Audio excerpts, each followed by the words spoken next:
This channel does not promote any violent, harmful, or illegal activities. All content provided by this channel is meant for an educational purpose only. তিলোত্তমা কাণ্ডের পর সরকারি হাসপাতালে যে নিরাপত্তা ব্যবস্থা, সেই নিরাপত্তা ব্যবস্থার দশা কতটা কঙ্কালসার, মানে সেই চেহারা কতটা কঙ্কালসার, সেটা একেবারে প্রকাশ্যে চলে এসেছে।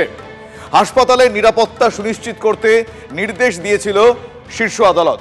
আজ হাসপাতালের নিরাপত্তা নিয়ে সুপ্রিম কোর্টের তীব্র ভর্ৎসনার মুখে পড়তে হলো এ রাজ্যকে। আজ শুনানিতে সিসিটিভি সহ পরিকাঠামো তৈরির যাবতীয় কাজ, আর সেই কাজ কত দূর এগিয়েছে সেটা জানতে চান প্রধান বিচারপতি DY চন্দ্রচূড়। রাজ্যের জমা দেওয়া যে স্ট্যাটাস রিপোর্ট, সেই স্ট্যাটাস রিপোর্ট দেখে প্রধান বিচারপতি উষ্মা প্রকাশ করেন। তিনি উষ্মার সুরে কি বলেছেন? তিনি বললেন, পরিকাঠামো তৈরির কাজ 50% হয়নি, কেন এত ধীর গতিতে কাজ? এ প্রশ্ন তুললেন স্বয়ং প্রধান বিচারপতি। এই ঢিলেমির কারণ কি, সে প্রশ্ন তুললেন তিনি।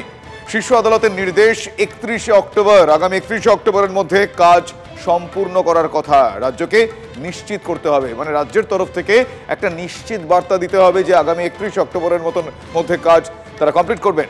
সুপ্রিম নির্দেশের পর আন্দোলনকারীরা কি বলছেন, তার কারণ তাদের বেশ কিছু দাবি দেওয়া আছে এবং তারা অনড়।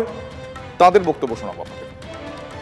আমরা যে সত্যি কথা বলছি সেটাও সুপ্রিম কোর্টে প্রকাশ হলো, তাহলে কোথা থেকে পার্সেন্টেজ পেয়েছে আমরাও সেটা এফিডেভিটটা চেক করে দেখব। চিফ সেক্রেটারির কাছ থেকে যে আলোচনা হয়েছিল তারপর 10 দিন অতিবাহিত হয়ে গেল, তো তাহলে তারপরেও কেন এখনও এই গড়িমসি? তাহলে অতি দ্রুততার সাথে এই কাজগুলো যদি না হয়, তাহলে আমাদের দিক থেকে যে কাজে ফেরার জায়গা, আমরা তো বারবার বলছি আমরা কাজে ফিরতে চাই, যে কনফিডেন্স বিল্ড আপের কথা বলেছে, সেই কনফিডেন্স কীভাবে গড়ে উঠতে পারে? এই যে নিরাপত্তার বিষয় আসে, সেই নিরাপত্তার বিষয়টা কিন্তু আরজিকর কাণ্ডের শুধু নয়, সাম্প্রতিকতম সাগর দত্ত হাসপাতাল, সেই বিষয়টাও আজকে উঠে আসে।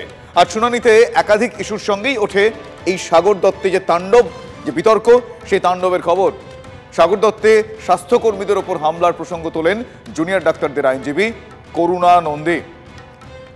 রাজ্যের আইনজীবী জানান, বেড পাওয়া যায়নি, একই সঙ্গে কোনো চিকিৎসক এগিয়েও আসেননি। আপত্তি তুলে করুণা বলেন যে এ তথ্য ঠিক নয়, পুলিশের সামনেই ডাক্তারদের ওপর চড়াও হওয়ার অভিযোগ ওঠে। আর এরপরই প্রধান বিচারপতি কি বলেন? তিনি বলেন যে সাগর দত্তের ঘটনায় রাজ্যের পদক্ষেপ করা উচিত।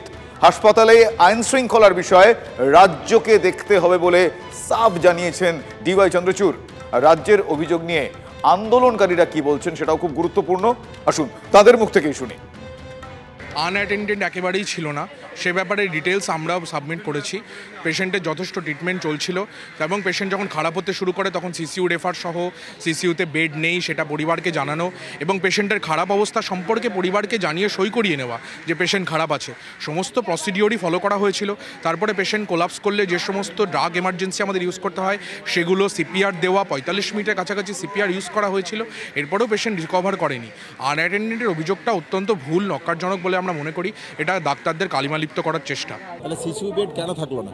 সিসিইউ বেডের অপ্রতুলতা কেন? তাহলে এই ইনফ্রাস্ট্রাকচার রিলেটেড যে সমস্যা, সেই সমস্যাটাকে হাইড করে শুধুমাত্র জুনিয়র ডাক্তাররা নেই বলে, জুনিয়র ডাক্তার যদি ওই জায়গায় 100 জন মজুদ থাকতো তাহলেও এই রোগীকে হয়তো বাঁচানো যেত কি যেত না সন্দেহ আছে।